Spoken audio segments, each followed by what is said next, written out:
So, did you meet him here in London? We met on the QE2. QE what? The Queen Elizabeth II. It's an ocean liner that sails from London to New York. Because I wasn't keen on flying then, and neither was your father. We met our first night on board ship. We were seated next to each other at dinner. He's an American, you know. No kidding. So, was it love at first sight? Being a very young and adorable adolescent millennial when the 1998 Parent Trap remake debuted on the scene, I was most definitely in the target demographic. And what romanced my heart at just about the first frame of the film? The illustrious Queen Elizabeth II. This beautiful ship, and mostly her predecessor Queen Mary affordably cosplaying as QE2, takes up the entire first 2 minutes of the movie in a passionate, if not a little frothy montage that really should have given me the ick at such a young age when cooties were very much a thing. It wasn't until a comment suggesting I review this film from no doubt a fellow millennial, who also holds this film in a special place in their heart, that I came to the realization that this movie must have played a much bigger role in my growing love for ocean liners than I ever originally thought. Not just Titanic 1997 or Queen Mary in Long Beach because of Titanic 1997, there was a Titanic exhibit aboard at the time that they really should bring back, but QE2, as she is so tenderly nicknamed, as well. Yes, it's all a rich tapestry. In this episode of Great Ships of Cinema, I'm going to be discussing what led filmmakers to not only feature QE2 in one of their greatest blockbuster hits of the 1990s Disney Renaissance, but outright pay special tribute to this famed ship that ran just about 40 years, providing one of the most legendary maritime legacies, as well as some of the most luxurious accommodations at sea. She was truly a fantasy ship that complemented this equally as enchanting fantasy film.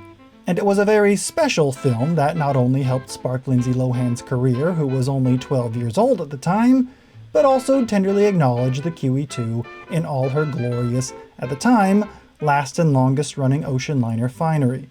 And it's really such a richly threaded film with so much to celebrate, for it also paid great homage to the original 1961 classic starring Hayley Mills, who, unlike her 1998 counterpart, was already something of an established star by the time. In this video, I will also be discussing the unique differences and similarities between the two iconic depictions. Clearly, the QE2 did not just play filler for this movie, and we're going to get to the bottom of that. While, discussing the film as well, because I don't have this degree in cinema arts for nothing. The writer and director, Nancy Meyers, said in the audio commentary, Charles Shire, my partner, and I decided when we were writing The Parent Trap that the most difficult thing to tackle in this movie was how did these parents meet and how did they decide to let the kids go?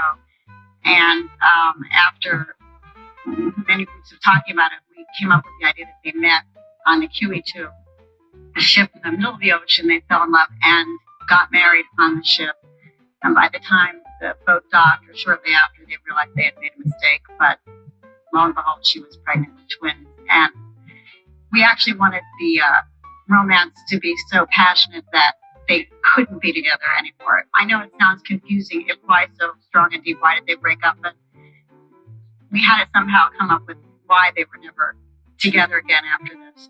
And I guess in the most romantic sense, we liked the fact that it was because they had meant so much to each other.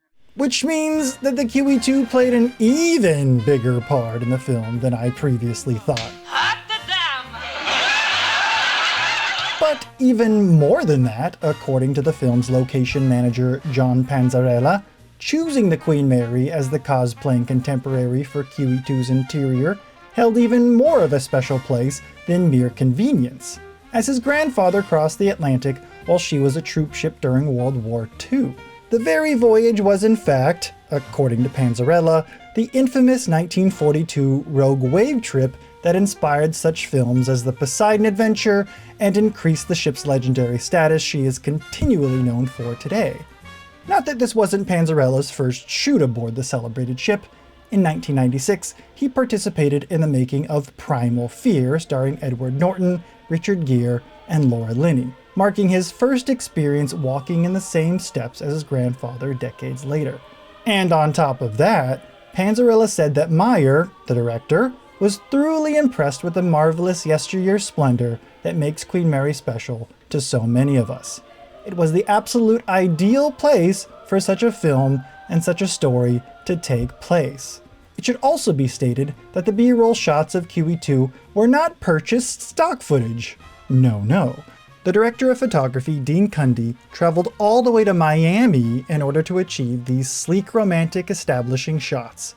And according to the man himself, the day was not the enchanting sunset we see in the final opening sequence, to my utter surprise. This admittedly shocked me greatly, as did quite a few other digitally enhanced compositing put together so seamlessly in the final cut. Like this one. Very hard. It took 6 hours to get the shot you just saw from the moon to the end of the shot. It took 6 hours. Why? I never finished.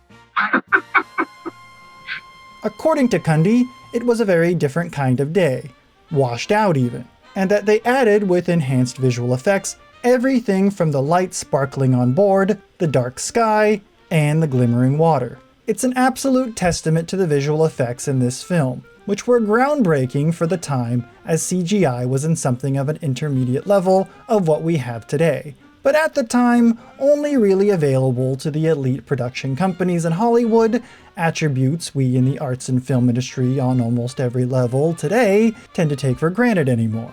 And to see just how it compares to what they were able to accomplish back in 1961 with the original makes for a good assessment in appreciating the cutting-edge technology available during both respective time periods. Let's go back to the opening number with the dreamlike haze and use of the popular jazz classic L.O.V.E. by legendary artist Nat King Cole. This scene is supposed to be based specifically in 1986. For the sake of being picky, the ship's funnel would probably still have been the petite narrow one fit for her steam-powered days. In April 1987, she went through probably her biggest refit of all time in Bremerhaven, where her engines were completely overhauled and installed with diesel fuel. Although the two ships came from the same exact line, Cunard, the Queen Mary and QE2's interiors were part of completely different eras beyond the QE2 not having a classic brass wheel on her bridge, which was antiquated even by 1971 when QE2 first graced us with her postmodern flair. The Queen Mary is 1930s seafaring Art Deco at its finest, while the QE2 took on the latest and most postmodern, space-age look of the time.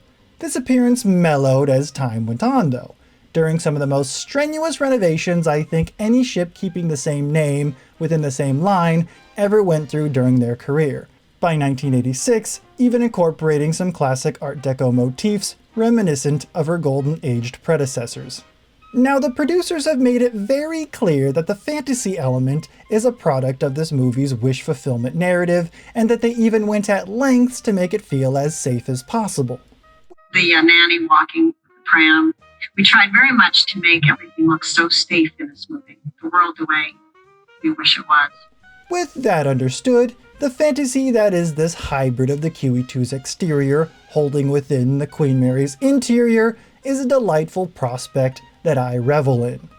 Like the integration of twins together in the same room and even side by side that this movie was able to improve over the original, there certainly are other aspects of production value this updated interpretation, I feel, was able to elevate.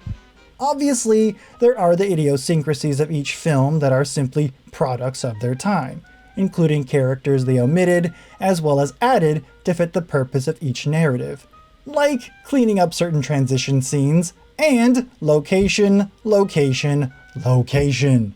Unsurprisingly, the 1998 version is heralded by many as their preferred among the two.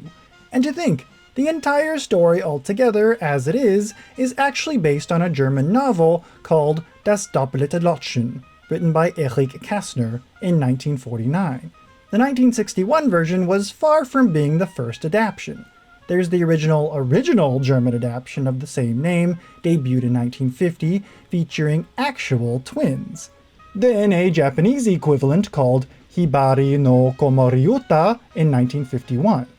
The British had their turn in 1953, which London filmed international titled Twice Upon a Time, the first English adaptation before Disney took hold of it 8 years later.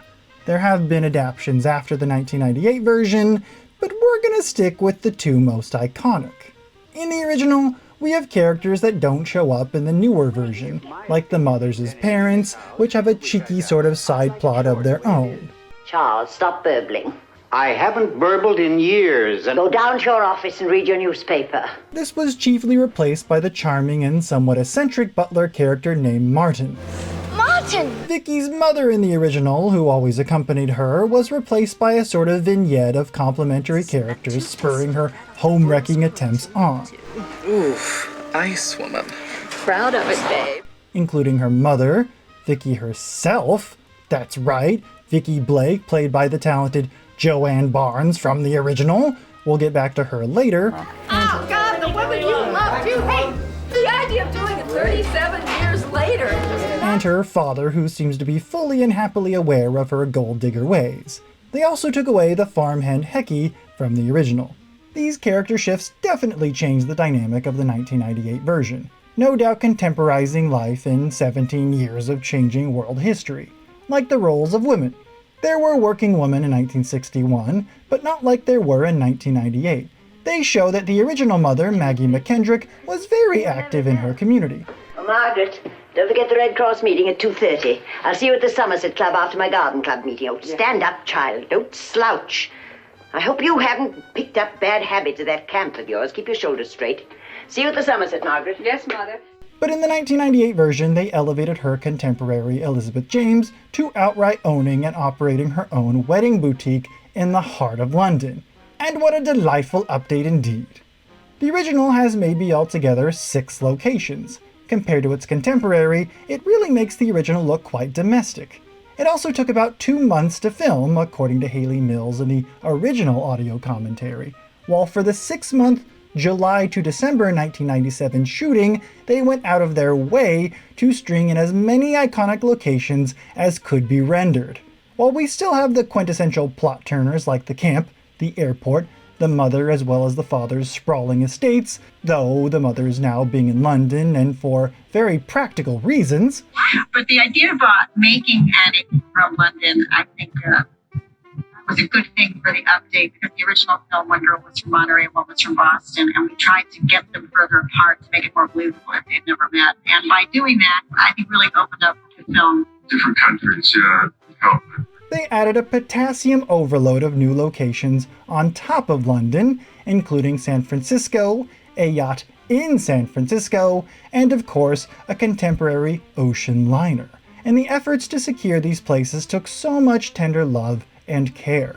The imaginary hotel in San Fran was, like QE2, actually several different locations stitched together. The front entrance wasn't even technically a hotel, but a museum. The yacht was both a real yacht in San Francisco from the outside, as well as a soundstage from the inside, and fooled me all the way up to my listening of the audio commentary in preparation for this video. There are also some tweaks they made to certain scenes that I feel would have fared better even in the original.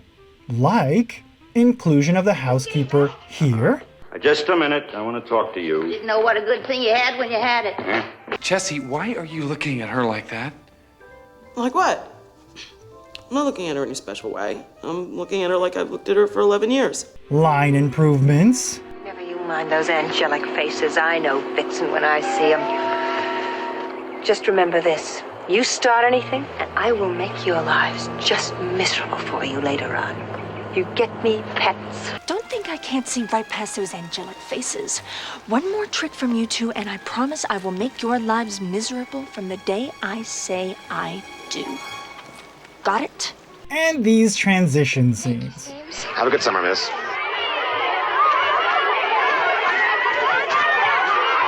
Name? McKendrick, Sharon. Airport, please.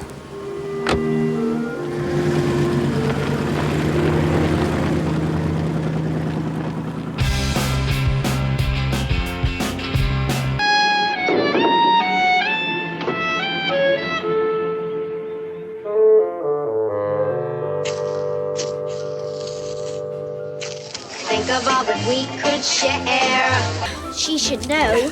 She did it. You and you pack your bags. Oh, and this. Bye, girls. Have a good time. Bye.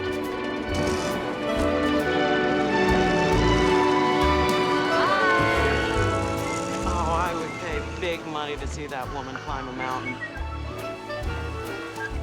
I would love to see Verbena come onto the scene and say something very similar. Boy, I would bet my hard-earned dough to see her climb the Rocky Mountains. Something like that. Could you imagine if the original featured the original Queen Elizabeth in some way? Wouldn't that be a dream if the parents met on a transatlantic shipboard romance? We, however, are left guessing just how they, the original parents, met. We know their first date was at an Italian restaurant, and based on how often their personal issues resurface throughout their interactions throughout the film, can speculate that maybe they married in haste, but were more than likely together a little longer than their 1986 counterparts. So I'm going to theorize that they indeed met on the original Queen Elizabeth during a transatlantic voyage from Southampton to New York, since there are too many parallels already between the two films that are clearly within the same universe. I just wanted to confide in you that I find you a very special, wonderful kind of person. Aunt Vicky. Well, Even though I grew up with the 1998 version, the 1961 version remains my all-time favorite. Partially due, I'm sure, to the fact that I love old Hollywood, but also because I love the conflict and banter and, dare I use the word, chemistry of the parents played by Brian Keith and screen queen Maureen O'Hara. It is more depth and grit, and the atmosphere and tone of the overall film has a certain soothing, almost therapeutic calmness about it, from the pacing to the music and the dialogue, that the new one with its epic sort of loudness just doesn't. You also have a cool and of its time commentary with the bourgeois conflict between the elite Bostonian grandparents, as stated before. Old Mitch Evers has a ranch foreman you don't see in the vineyard that Nick Parker owns, as sort of mentioned before. Cruella's accompanying mother, as well as the priest, all add a special depth where the newer one simplifies the story significantly more. This isn't a problem necessarily, but it does make me tend toward the original a little more. Understandably, these things were changed. I've noticed over my years in being part of the creative arts industry and delving into the Hollywood zeitgeist over time that it's when creators are not trying to be better than the original, and the 1961 and 1998 versions stand on their own so beautifully while also complementing one another so well. And I find myself just falling for this movie all over again. Mayer and the rest of the crew truly knew the value of the beloved original to the point of providing generous throwbacks. together. Let's get together, yeah. Why don't you and I combine? First change I make in that household, off she goes to a boarding school in Switzerland. Nancy and Charles said how much their girls had loved the original Parent Trap. And they wondered, since I had been the heavy in the first one, if I would play the mother of the heavy in this one. I said, that is a terrific idea. And even bringing back lines directly from the original. Whoa, who is in there? Now, here are your allergy pills. Your grandmother said to remind you 1-3 times a day. Vitamins. Check. And your insect repellent? Insect repellent.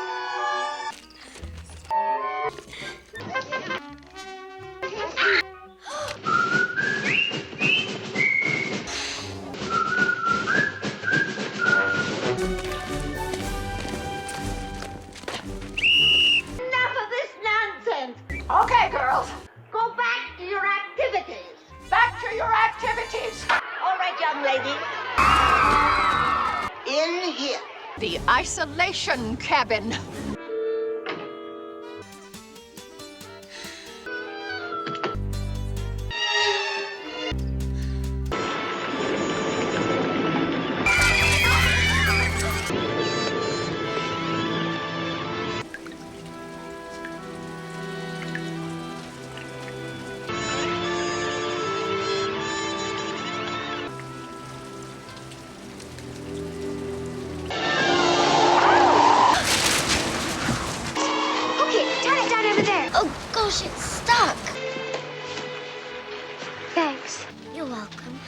welcome. Door!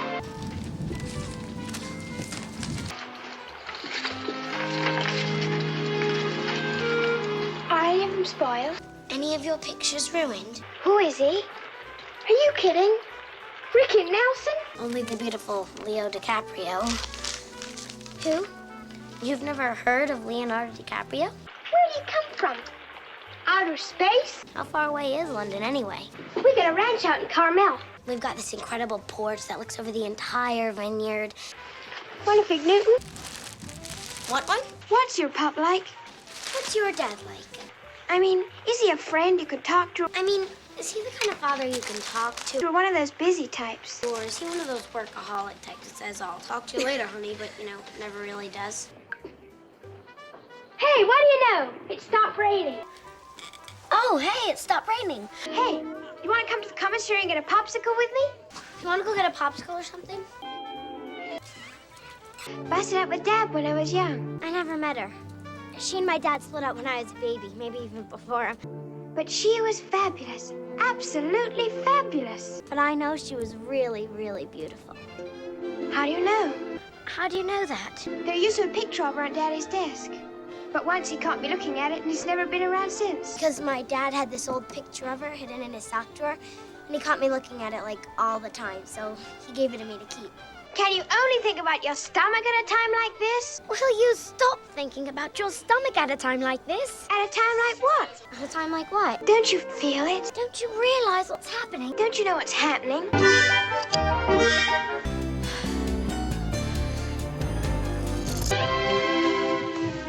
This is so scary. Honey, you never looked better. Now, your room is the second door on the second floor on the left. Rooms first. Then, over here is the dining room. Sleep, and the dog is Andromeda. Why didn't I think of that? Well, I certainly did enjoy all those nice, long, newsy letters. Yes, sir. Oh, by the way, thanks for all those newsy letters. I'm really glad I bought you all that personalized stationery you just had to have. Well, we meant to write, but... Well, we meant to write, Dad, but we just... Who's we? Just got so... Oh, me and my friend. I met this girl at camp and we got really close. There was a very nice girl there. We became quite good friends. She was a lovely girl. Lovely girl. All of a sudden you're so proper. My very own father. Own father? Father. Still biting those nails, I see. Oh, boy, are you still biting your nails? Dad, you noticed. Oh, you noticed. Hi, Sammy. Hi, Andromeda. What is wrong with you, you goofball? Stop that, Andromeda. What's wrong with you? Oh, it's Hallie. You crazy dog. It's Susan, you silly. Hey, Hal. When you're done, come on down. There's someone I want you to meet. Come on down when you get through, honey. There's somebody who wants you to meet. Look at you, always eating. Hello, darling. Oh, Mitch, I was wondering when you'd get back. I was beginning to get so bored sitting here. Did you tell her? No. Well, did you tell her anything about it? Hal, it is none of my business how your father makes a fool out of himself, okay? He's a big boy. Except if he wants to make a ninny of himself, that's his affair. Yes, me. She's doing a better job of selling herself than the grapes. And she's good. Look, you and I both know your father's not some kind of suave, debonair, bachelor of the month type. He's not what you'd call one of those charm fellows with a big teethy grin and a lot of artistic, clever talk. So I gotta ask myself, what is a hot young thing like that seeing a guy who walks around with his shirt tail hanging out and a cereal bowl full of chili? What does a young girl like her see in him? Then I realized there's about 1,000,000 reasons why that girl's giggling. I'll give you 1,000,000 reasons. And all of them are sitting at the Napa Valley Community Bank. And he's got them right in the bank. I'll tell you one thing. This one's got your father eating out of the palm of her hand. Calm, that one. Go riding together. Ride together. They're swimming together. They swim together. They're out to dinner every night. They go out to eat dinner every night. I'm not saying a word. But you know what? Meet her. See for yourself. Don't let me influence you. Hi, Susie. We were just talking about you. This is Miss Robinson.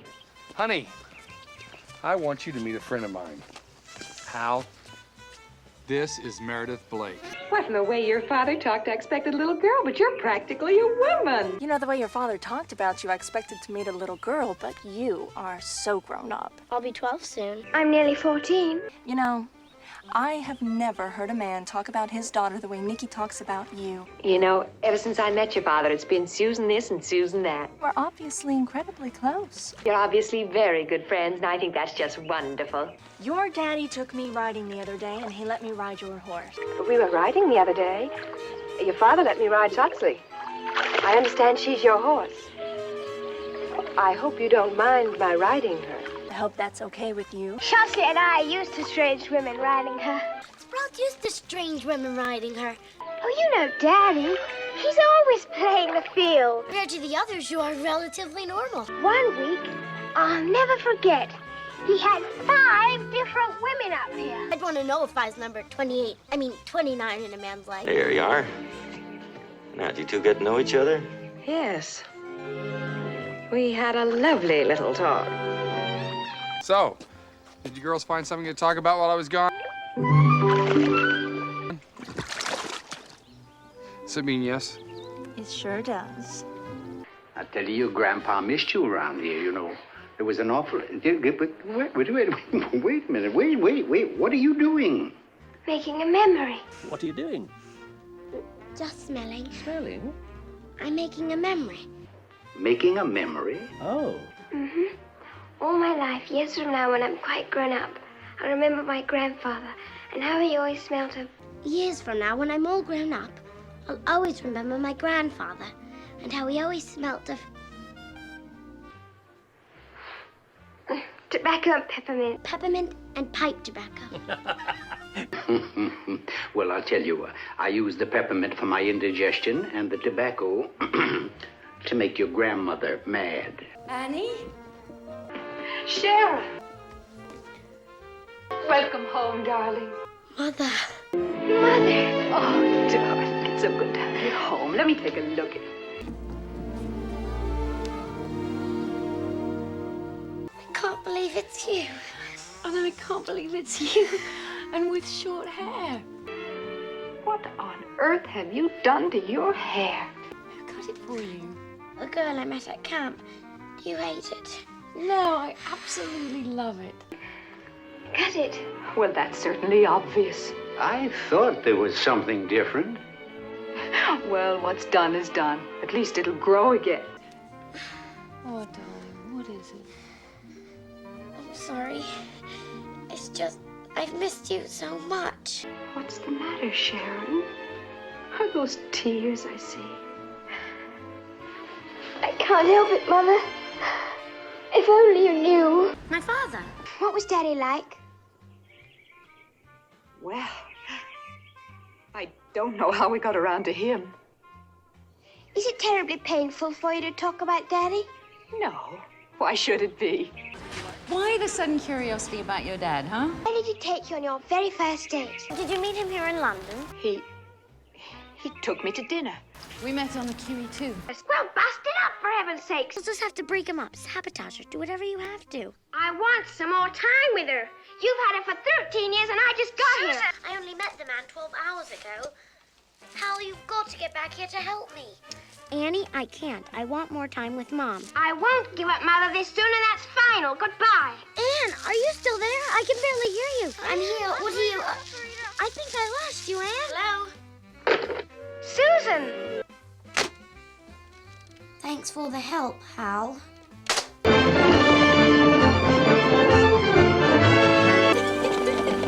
on, Dad. What do you think of Vicky as a person? What do you think of her as a person? Well, Daddy, I really couldn't say. She's a perfect stranger to me. Honestly, Dad, Bill was a complete stranger to me. Race her back to the house. Susie. Susie! Hey, I'm not through talking to you. Believe it or not. Race her back to the ranch, Dad. Hal! Hal, I'm trying to tell you something. Oh, it's almost as if you were... Oh, that's impossible. Or if I didn't know any better, I'd say it's almost like you were... Forget it. It's impossible. Almost as if I were who, Rabina? Nobody. Forget I mentioned it. Oh, forget it, honey. Never mind. Almost as if I were Annie? You mean Sharon?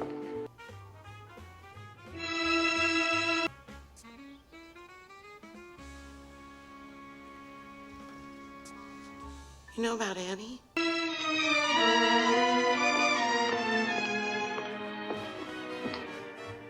Where did you hear about her? Are you speaking French? Where'd you learn how to play the piano? What would you think about our making Vicky part of our family? I want to know what you think about making Meredith part of the family. Well, I think that's a wonderful idea. You too? Well, I most certainly do. I've always wanted to have a sister. I think it's an awesome idea. Yeah? Inspired. You do? Brilliant. Really? You do? Totally. I mean, like, it's a dream come true. I've always wanted a big sister. No, baby. I don't want to adopt her. I want to marry her. I'm not going to adopt her. I'm going to marry her. Marry her? Oh! Dad, you just got to be kidding. Marry her? That's insane. Let's discuss this calmly and rationally. All right. I'm not screaming. I will talk about this perfectly calmly and rationally.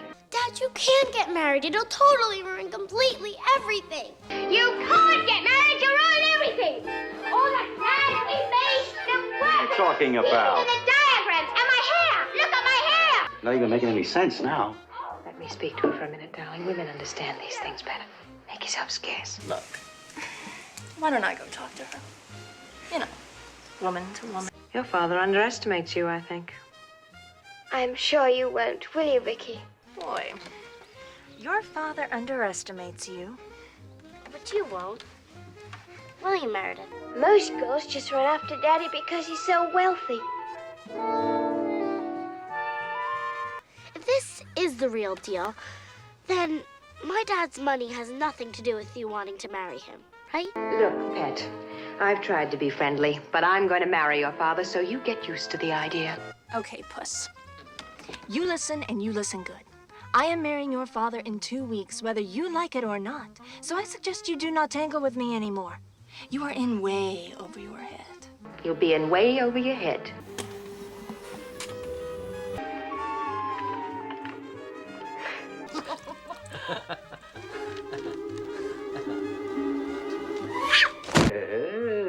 Yes. Now, Sit down, sit down. what say you and I take a little stroll in the park, eh, young lady? I think you and I ought to have a little chat, don't you? Now, come on, what's this all about? You belong to your father, and Sharon belongs to me. You belong to your dad, and Annie belongs to me. His and hers. His and hers, kids. No offense, Mom, but this arrangement really sucks. I agree, it totally sucks. Makes me feel like a bathroom towel. It's lousy, isn't it? But don't worry, we'll find a way. Hi, Dad.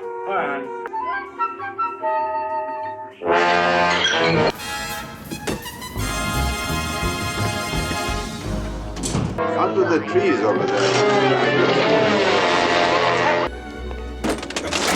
Oh, boss, you okay? Yeah, I'm fine. Sir?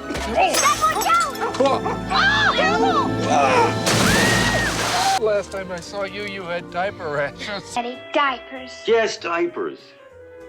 Look at you now. Well, I'm quite grown up now and quite without a father. Quite grown up.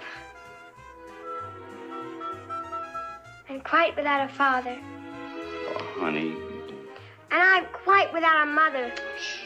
And I'm headed into my crazy mixed up teenage years, and I'll be the only girl I know without a mother to fight with. Martinelli's. Don't you remember? Our first date. They're recreating the night we met. Crazy sweet kid. It's so sweet. What are you doing in those clothes? Annie, what are you doing in those clothes? We've got a plane to catch. We decided we were getting gypped. Yeah, gypped. We thought it over, and we decided we were being totally gypped. We decided that we wanted to spend our camp out together. Dad promised we'd go on a camping trip, and we want to go together. Oh, this one is Susan, the smart aleck here. Are you sure? Of course, I'm sure I know my own daughter, don't I? You're not really sure, are you, Daddy? This one's Hallie. I'm positive. You know, I hope you're right, Dad, because you wouldn't want to send the wrong kid all the way back to England. Would you?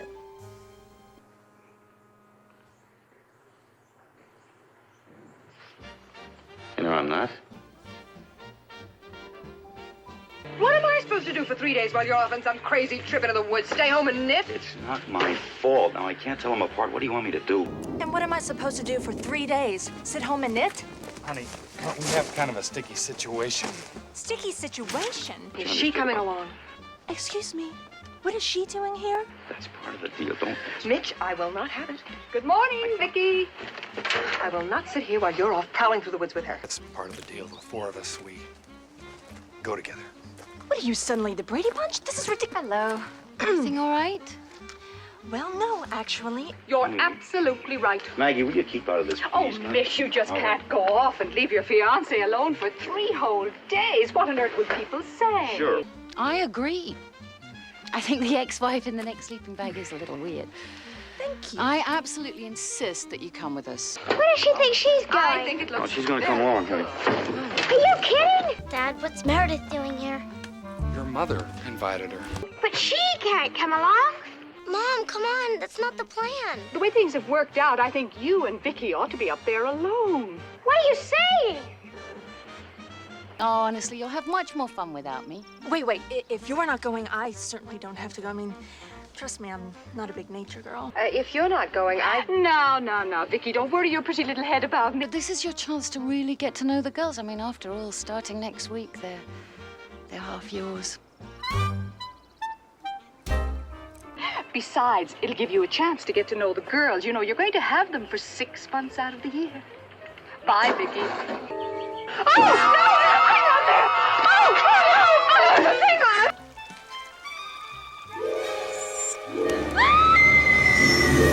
on! Vicky's not used to this, honey. Girls, I'm telling you, lay off. This isn't her thing, okay? You two stay here and help Vicky, understand? Two of you help Meredith. All right? Sure you'll help me. Right over a cliff you'll help me. Sure you'll help me. Right over a cliff you'll help me. I detest trout. How many times do I have to tell you? I'll wait and eat in the morning. What are we having for breakfast? Trout. I do not eat trout. For the 1000th time, I will wait until breakfast. What are we having? Trout. Oh, what do they think? I'm running a free blood bank? I think they like this stuff. What do you got? Oh, mosquito repellent. Doesn't even smell like anything. For Pete's sake, that's nothing but sugar and water. God, you think they'd actually like this stuff? Well, what's that you're using? Let me see that.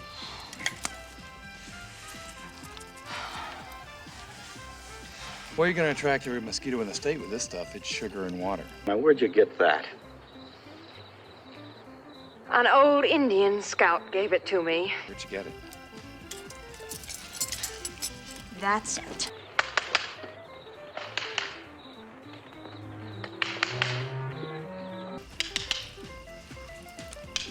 Vicky? Meredith, what are you doing? I don't want the mountain lions to... Honey, what are you doing with the sticks? Well, what do you think I'm doing? I'm keeping the mountain lions away. Mountain lion. Well, yeah, the noise that... Good night.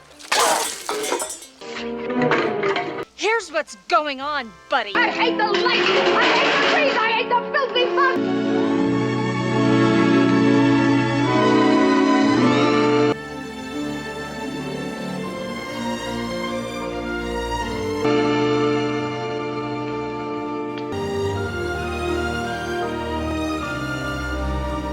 Joanna Barnes even cameos as the contemporary mother of the new Ice Woman Meredith. So, Meredith, these the folks? Yes, Mom, Dad, you finally meet. This is my fiancé and the love of my life, Nicholas Parker. Hello, Nicholas. I'm so pleased to meet you. I'm Vicky. Her name is even Vicky, putting the 1961 and 1998 versions, as previously stated, in the same universe. And this is brilliant. I can just imagine the conversation Meredith had with her mother after all this happened. Deja vu much? It's just one of the myriad of things that make me respect and adore the 1998 version that much more. So things like the parent dynamic and the somewhat grittier nature of the original when compared to the intentionally softened remake showcase how there are some things we can argue the original did better, and vice versa. One thing I noticed about both versions is the incorporation of women empowerment. In the original, the women are the stronger, smarter ones over the men, but not in a way that insults anybody as far as I'm concerned. Now, we really must celebrate this occasion. Mitch, darling, be a good boy and run along and open up some champagne. Now, tell me all about yourself. Oh, Daddy, you're too funny for words. I mean, funny. It's like a way of telling the sexism of the time that maybe we should cool it with the dumb stereotypes. And not speaking to someone because you're mad at them is just plain, it's, Feminine. yes, feminine. And she's absolutely right. Now going back to QE2, I didn't even realize until listening to the audio commentary just how much the ship held the story together. Like, I don't know, the egg in a baked cake. Jim, look, why don't we just forget about the eggs? Yeah, what do we need them for anyway? Because a cake without eggs is called a frisbee. And here we delve, like divers to the wreck of Titanic's sister ship Britannic, into the part of the video that assesses how shipboard life was represented. QE2, it must be made clear, let alone cruising in general, in the 1990s was an expensive affair. It certainly pays to go for the best. I really do believe cruises have become more affordable than they were even just 15 years ago. Now we have paid for it in a number of ways, like with upcharged fees on everything from added coffee and soda packages, the structure of the ship when in some cases decks are becoming more cramped while ships are becoming strangely bigger, and we don't even get the apparent privilege of a wraparound promenade. Alors c'est ça tout la même. In other words, the QE2 was a fantasy ship in herself. Truly, not like other cruise ships. Being an ocean liner for one, but also being the pinnacle of luxury. I cannot emphasize enough the spa-like aromas I experienced that one special visit back in 2008. The entire ship smelled like a high-end spa. Without hyperbole, she was 5-star hotel at sea at its absolute finest. So it would make sense that Nick and Elizabeth's romantic senses would be heightened on such a special experience of a voyage. Hyacinth Bouquet would be proud. We'll remind your superiors that for the next few days, all my mail should be redirected to the QE2. I hope it's like the QE2s. We've sailed on her, you know. You will remember the name of the ship we're cruising on.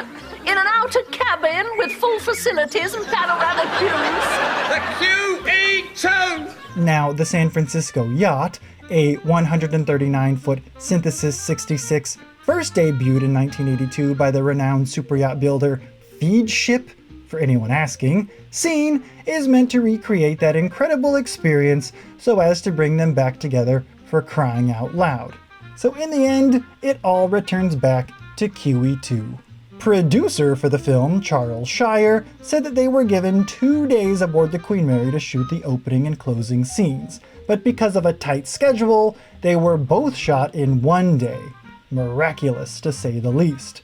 While Meyer said that it took maybe a month to get the insert shot of the parents together, which means that it is probably a composite image, its background most likely being the Queen Mary's original first-class dining room. He also stated that the end credit photo montage was originally written as a scene to be filmed, but that the deadlines were just too overwhelming. Well, you could have fooled me.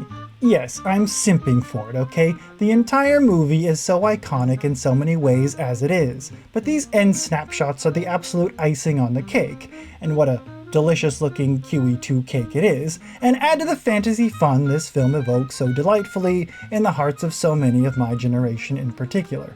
I so much love the new unripped couple's photo with the endless sea composited behind the first-class restaurant portholes. It's kind of poetic for me actually, since the Queen Mary will never have that perspective again outside of her permanent home in Long Beach. And speaking of cakes, the QE2 cake. What a touchingly personal attention to detail. I bet it was good, too. It's like a curtain bow seeing all the characters together, and warms me heart so to see them all aboard my beloved ship. This one photo was very awkward, with the placement of the actors and the placement of the Queen Mary's probably port side. Are they in port here? Or is it related to that kitschy photo background thing cruise lines always do when you first enter the ship? That's been around for a while, by the way. I mean, the more Queen Mary, the better. And this shot of them on also no doubt the port side sun deck looks composited as well. They're not all together on the sun deck, and they're probably not all together in general either. But how beautifully composited it is, especially for 1998. And here we see at the very last moment, an homage to the last scene of the 1961 original, where the twins look at each other in a sort of quiet victory as their parents are getting remarried again. It is an incredible movie that never gets old and represents shipboard life and the specific ships featured so beautifully, so specifically, that, bear with me, I feel I'm a better person because of. I'm pretty sure. It is peak 90s and the best of the peak 90s. It truly did contribute to my love for ocean liners, and it will forever hold that special place in my heart.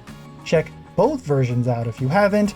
I myself am probably going to look into the British and Japanese versions myself. In the meantime, for more videos like this, please press the subscribe button, as I have many videos on my channel and many more like this to come. Also, comment something you enjoyed about it. Happy sailings as always, and keep your eye on the golden hope on the horizon. At the end of the storm there is a golden sky and the sweet silver song of a lark. See you in the next video.